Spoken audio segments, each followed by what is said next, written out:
Son las 6 de la mañana. Llega la hora de la verdad para pensar y analizar las noticias de Colombia y el mundo. La hora de la verdad en la red de Radio Red RCN con Fernando Londoño Hoyos.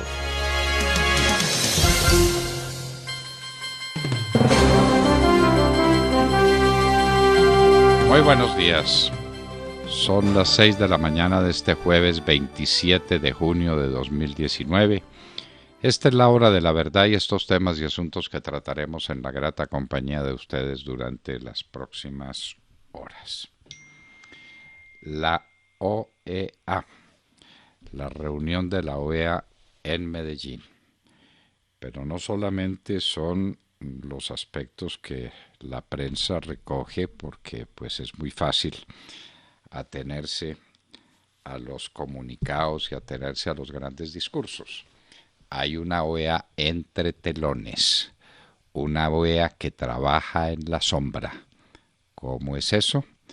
Hablaremos con la abogada de ADF International Alliance Defending Freedom, la doctora Neidy Casillas, quien nos lo contará. Que llueva glifosato. ¿Quién le teme tanto? Las agresiones contra el doctor Alberto Schlesinger, el decano de la Facultad de Economía de la Escuela de Economía de la Sergio Arboleda, son inauditas. Inclusive acusan a la universidad de recibir plata de la Bayer. Hasta allá llegan unos periodistas que quieren defender a toda costa la prohibición del glifosato. ¿Eso de dónde viene? ¿A quién favorece la prohibición del glifosato? A las FARC, a los narcotraficantes. Eso es así. Le temen, le tienen terror al glifosato. Pero siempre aparecen los idiotas útiles. Esa sí es la institución más conocida en el mundo comunista. Lenin fue el creador de esa expresión y los idiotas útiles siguen defendiendo la prohibición del glifosato, con la Corte Constitucional a la cabeza, desde luego. ¿Y cuántos muertos cuesta eso? ¿Cuántos desplazamientos? ¿Cuánta distorsión de la economía colombiana? La economía colombiana depende enteramente de las FARC y de los carteles de la droga. Ahí tenemos un dólar que cae, empobreciendo a los exportadores, a los empresarios, al país que no es competitivo con un dólar barato, es decir, con un peso muy fuerte. El peso es la moneda más fuerte del mundo. Eso es inaudito en una economía pobre. El glifosato. Todo está ligado. Todos estos temas están ligados y los trataremos a fondo.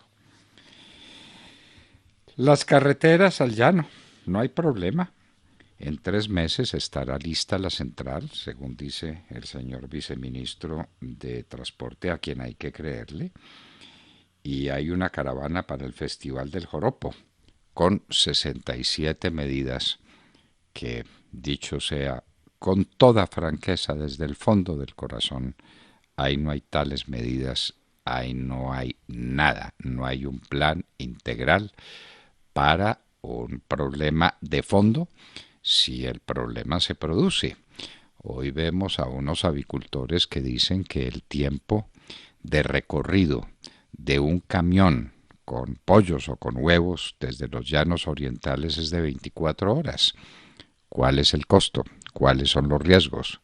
¿Cuáles son problemas de un viaje de esa magnitud? 24 horas.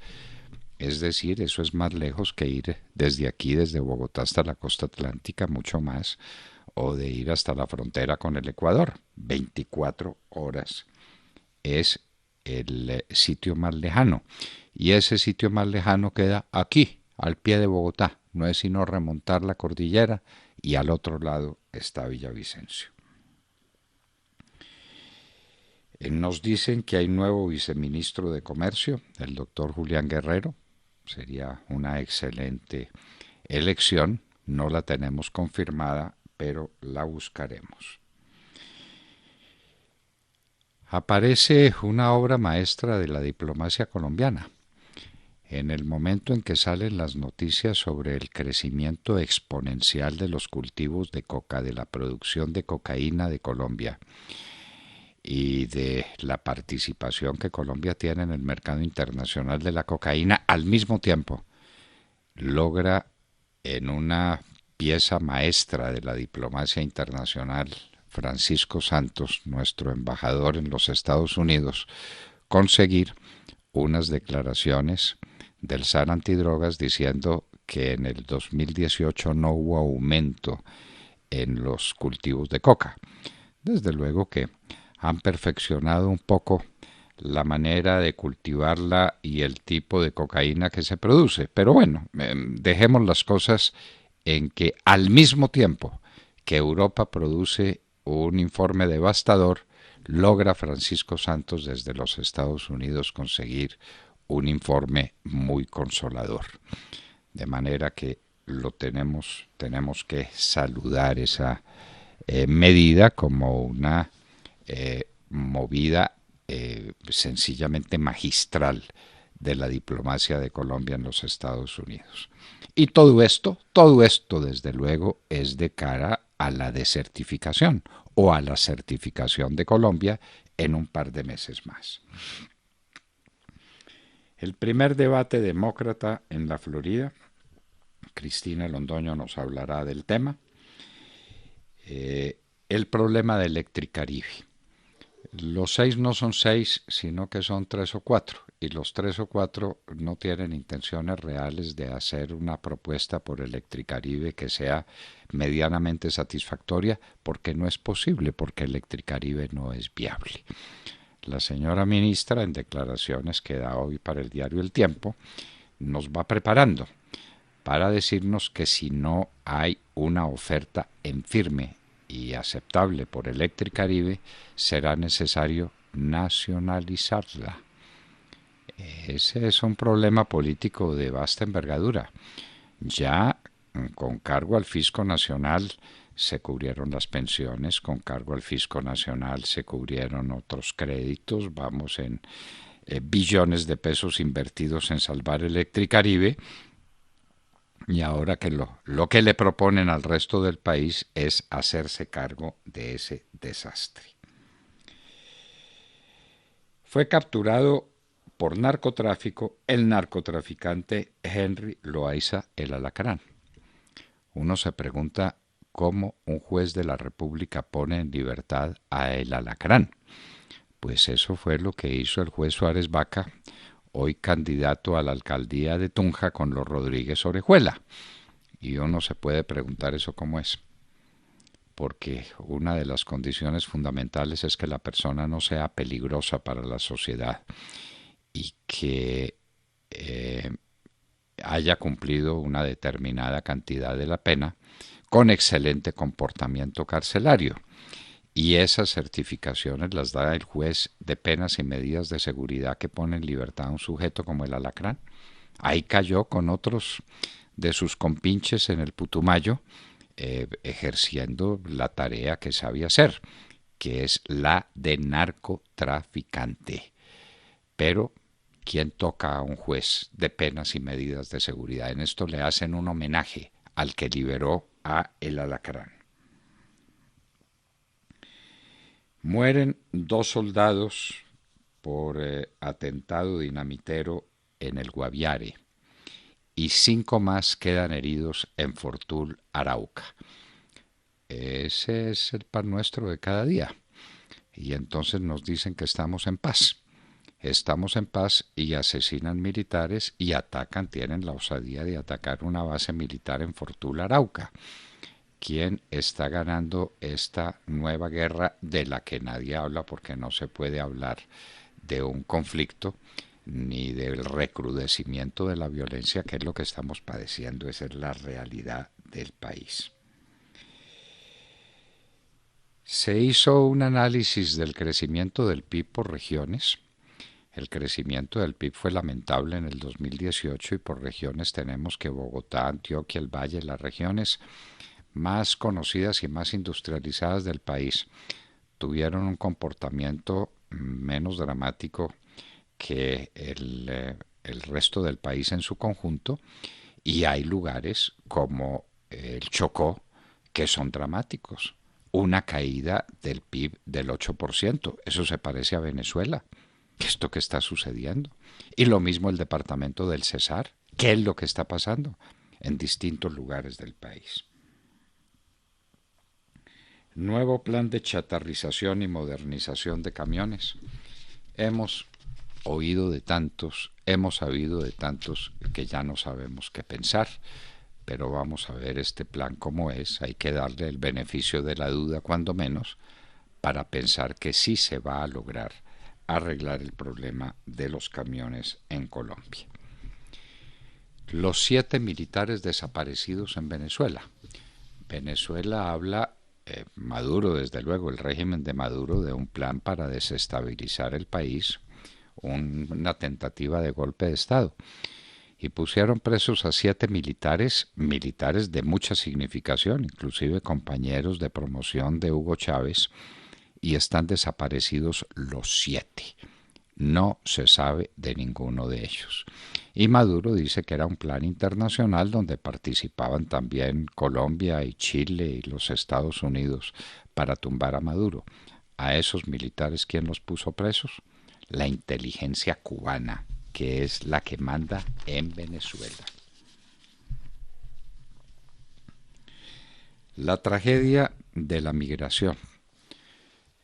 Sobre este tema hablaremos en nuestra nota editorial, pero esta es una tragedia de unas dimensiones colosales, que nadie examina en su fuente, en su base, en su origen, en las causas, sino que se van a trabajar los efectos. Entonces a los niños los separan de los padres, a los niños los encierran en unas jaulas. Eso parece un campo de concentración, lo más inhumano que uno pueda ver. Es lo que están haciendo en los Estados Unidos, pero Europa no se queda atrás. Paraliza los barcos sobrecargados de migrantes, los rescatan y el buque que los rescata no tiene dónde llegar, como sucedió recientemente. La migración es un problema mundial sobre Europa y sobre los Estados Unidos. Sus causas. Petar canoas y recuperación del río Bogotá. No se ha hecho nada, pero todo queda en manos del próximo alcalde de Bogotá y entonces él abrirá la licitación y ejecutará el trabajo, pero ya se sabe cuánto termina y que está asegurada la plata, porque cada una de las entidades comprometidas ya dijo cuánto podría. Y la CAR, las vigencias futuras, es decir, el actual director de la CAR compromete el futuro de la institución.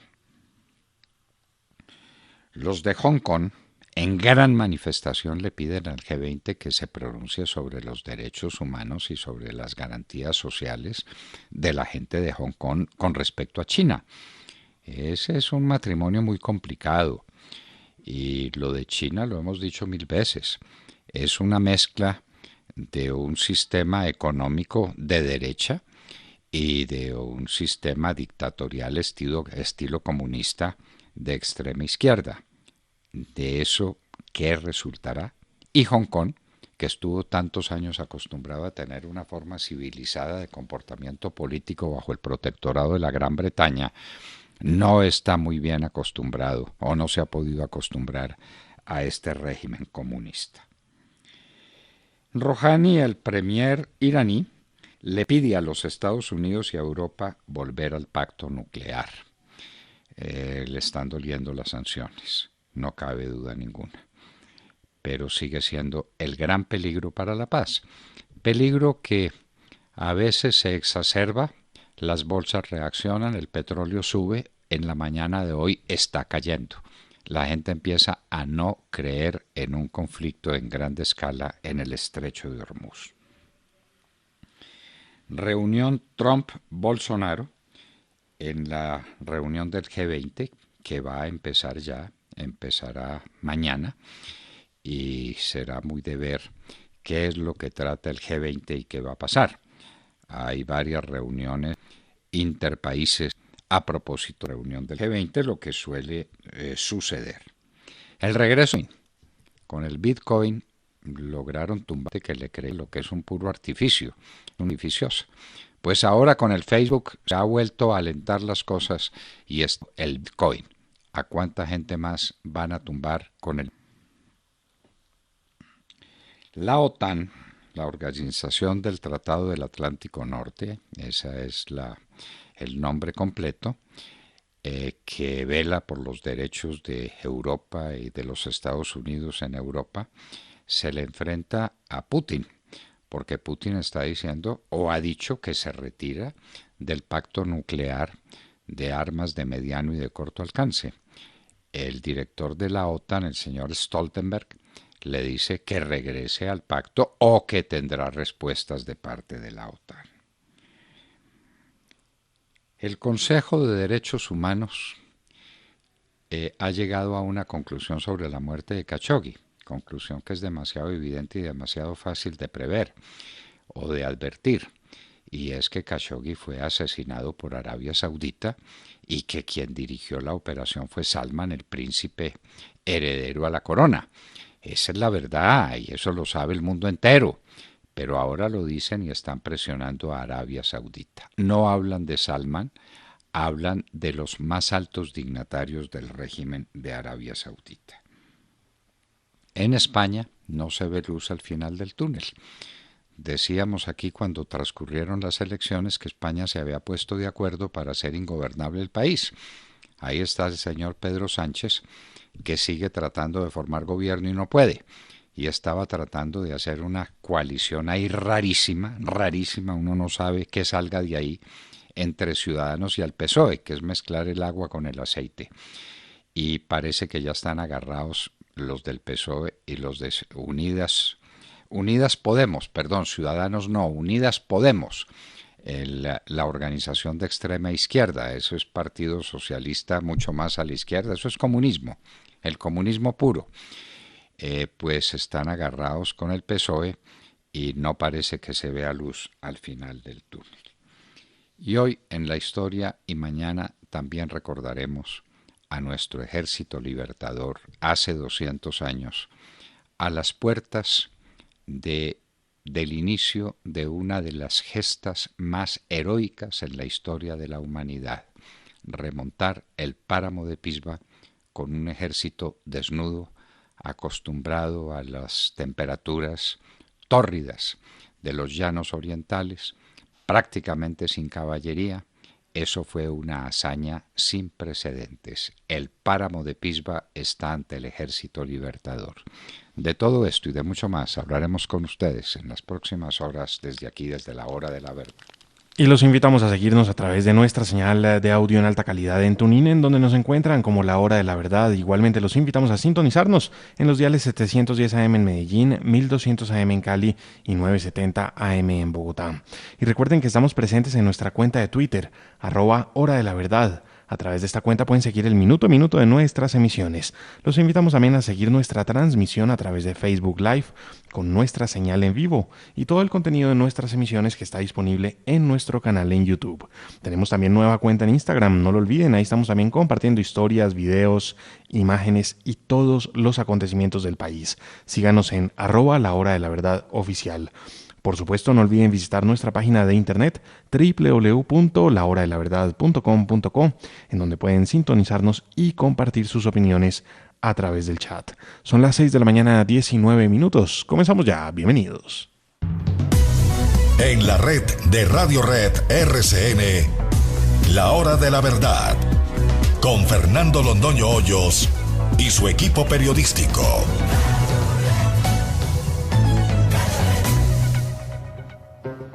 Que bello faire. Gilbert Bécaud. Con esa canción tan linda vamos a saludar la mañana desde los Estados Unidos con Cristina Londoño. Cristina, muy buenos días.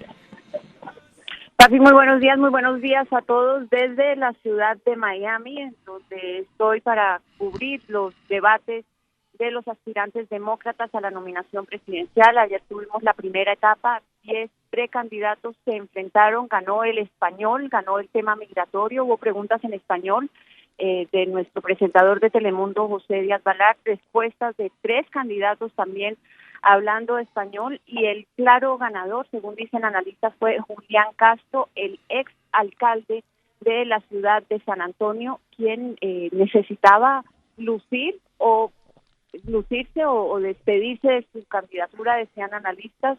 Fue uno de los candidatos más sólidos, que más planes tenían, y se lució, como les dije a la hora de presentarlo. También un desempeño muy importante de la senadora Elizabeth Warren.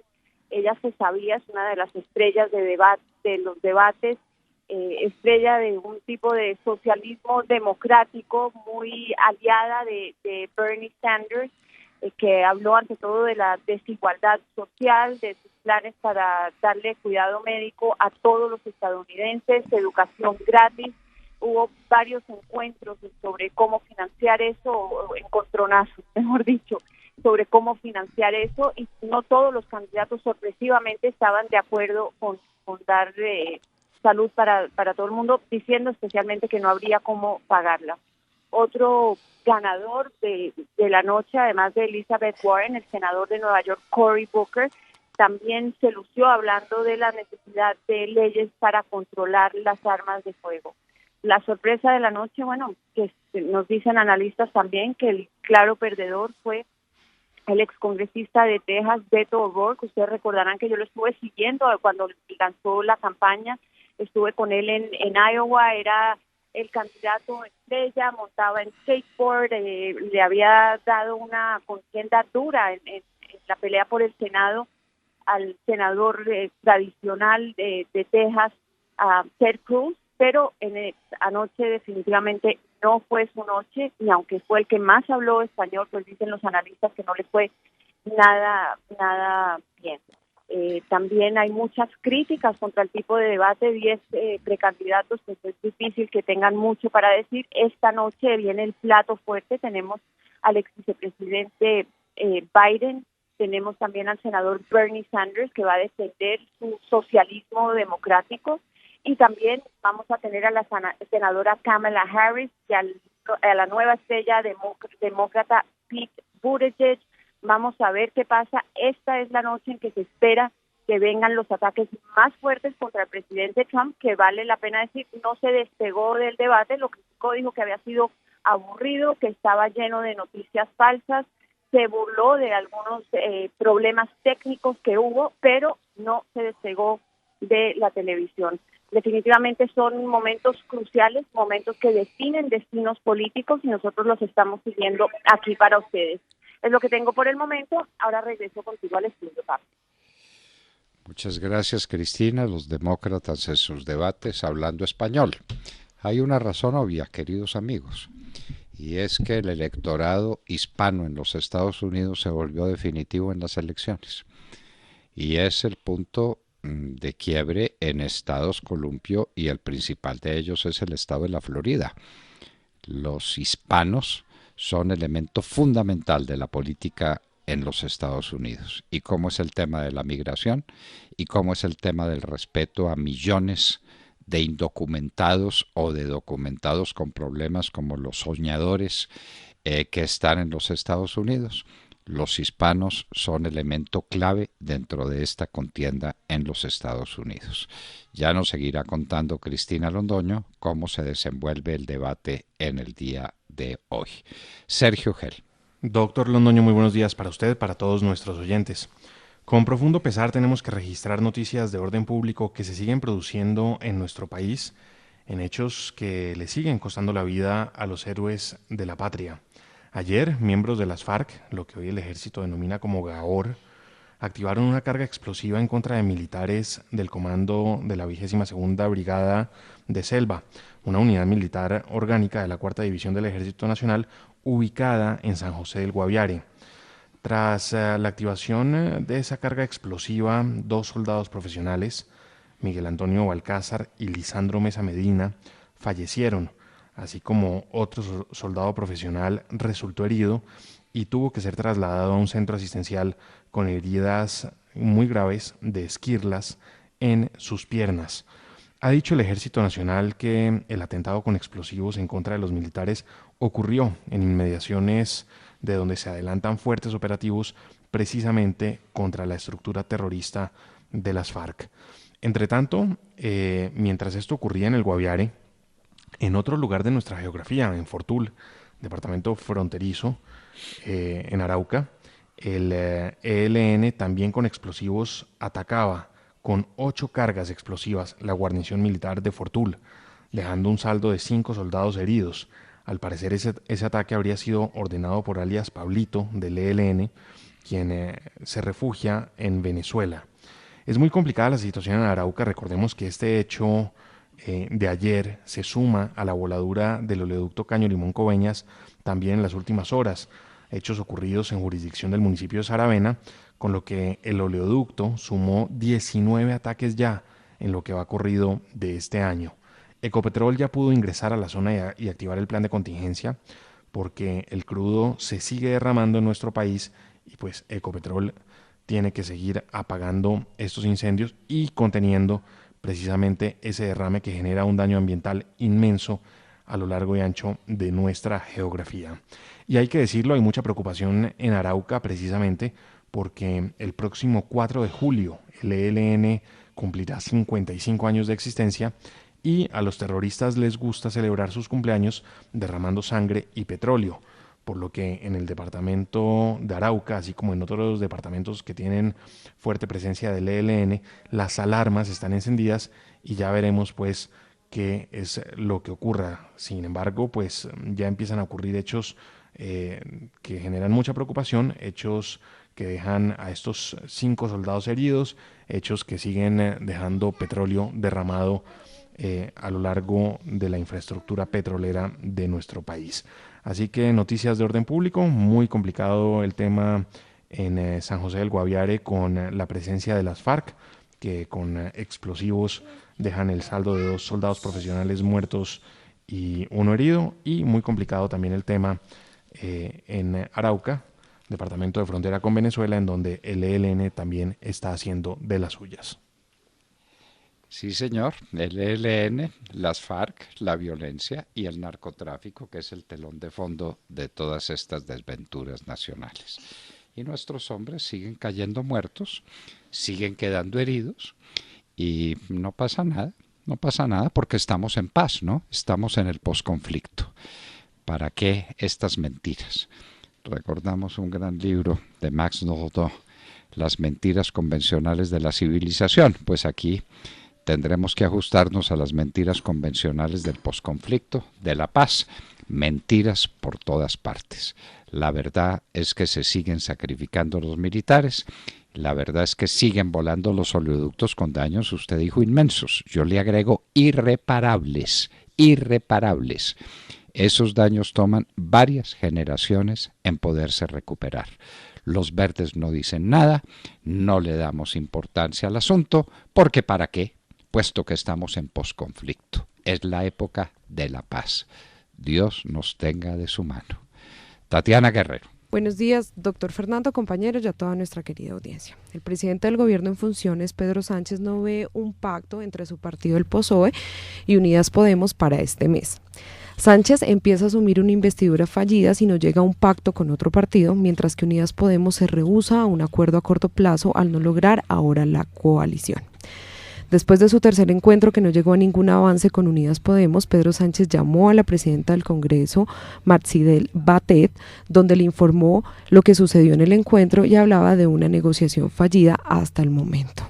PSOE ha mostrado su disposición a dialogar con Unidas, mientras que Unidas culpa a PSOE de no querer ninguna coalición y que quiere aliarse con la derecha. Sánchez también dijo en una reunión que él prefiere el apoyo de la derecha e ir posiblemente a una investidura fallida sin negociar nada. Doctor Fernando, esto es lo que ocurre en España, una negociación fallida, una izquierda ingobernable y un país en manos de estas personas. Un país ingobernable. Y ese fue el resultado de las últimas elecciones, lo dijimos desde el primer día. Los españoles se pusieron de acuerdo para hacer una España ingobernable. No hay partido de mayoría ni de izquierda ni de derecha.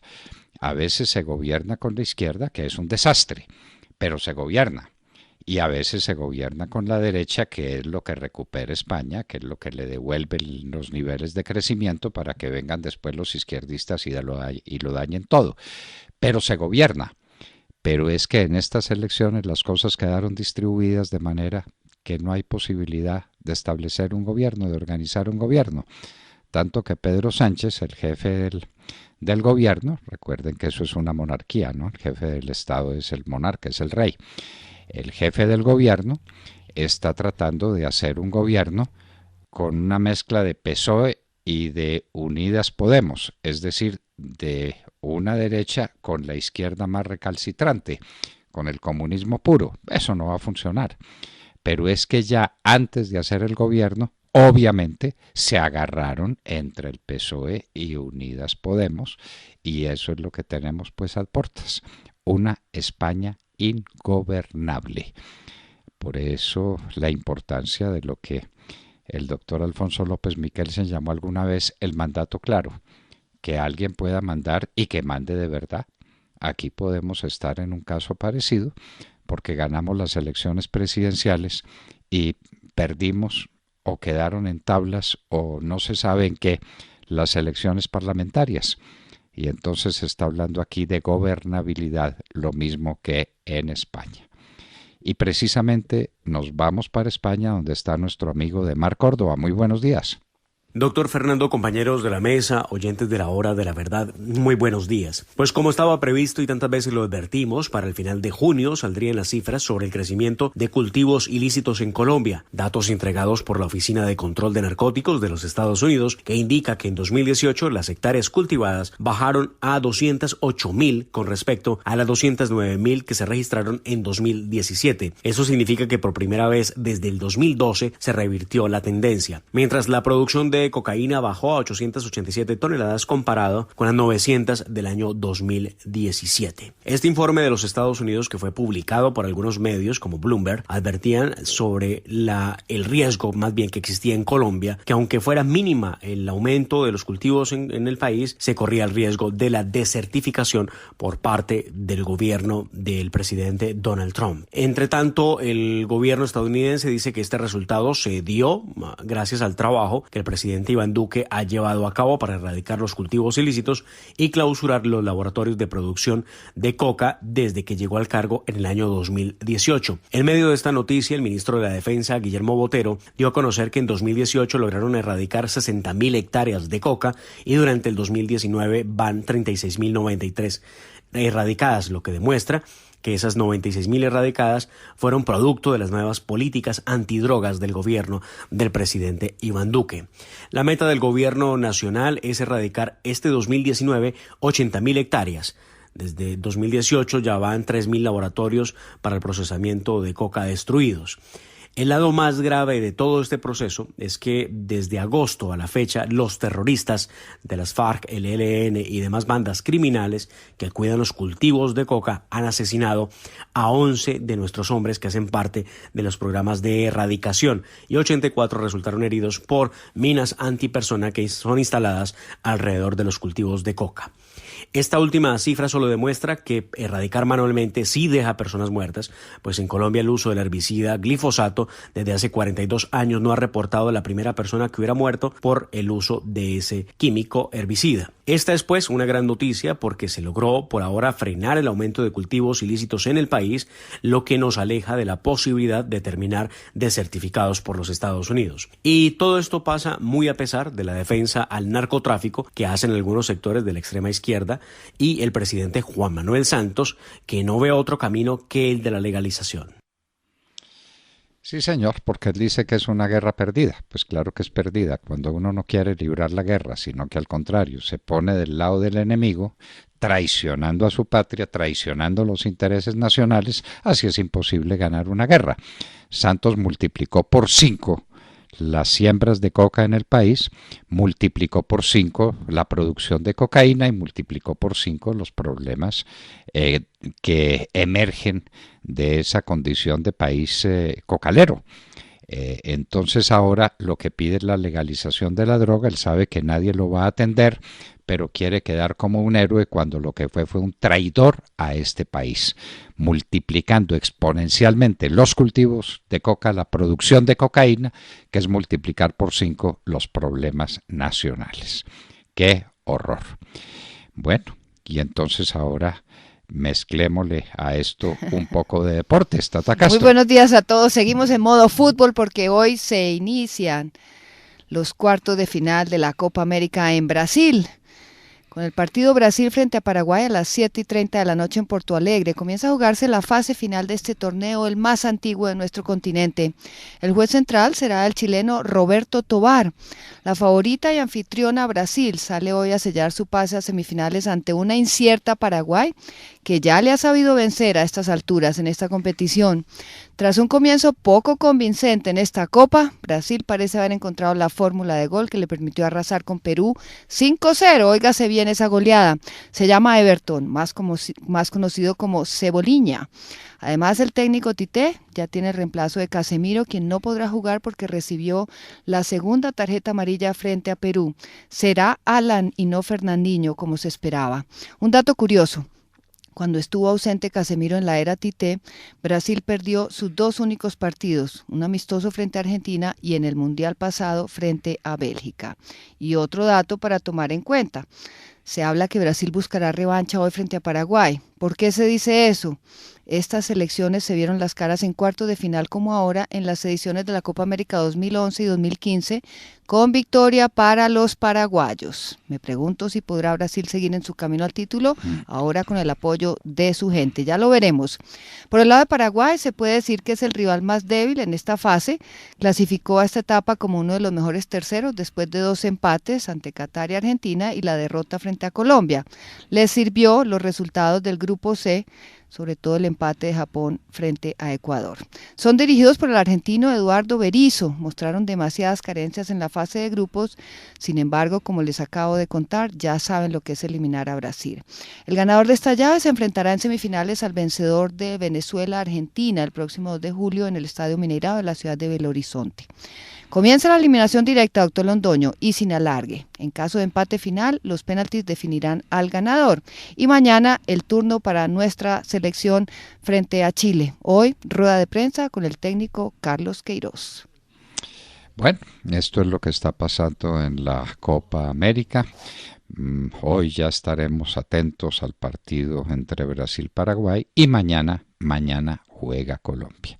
Y en un minuto estaremos con la doctora Neidy Casillas, abogada de la Alliance Defending Freedom, que es una organización que defiende los derechos humanos, desde luego, a partir de cuando la vida empieza, que es en el momento de la concepción, hasta el momento de la muerte natural. Hay que defender la libertad, que es defender la vida. La vida sin libertad no vale nada. La libertad es imposible predicarla sino sobre la base del respeto a la vida. ¿Pero qué está pasando en la OEA? ¿Cuáles son los entretelones de esa reunión de la que apenas nos enteramos por los grandes titulares de la prensa y por los grandes intereses que se mencionan? ¿Qué hay en esos entretelones? Eso nos lo contará la doctora Neidy Casillas en un minuto. Son las 6 de la mañana, 41 minutos. Esta es la hora de la verdad.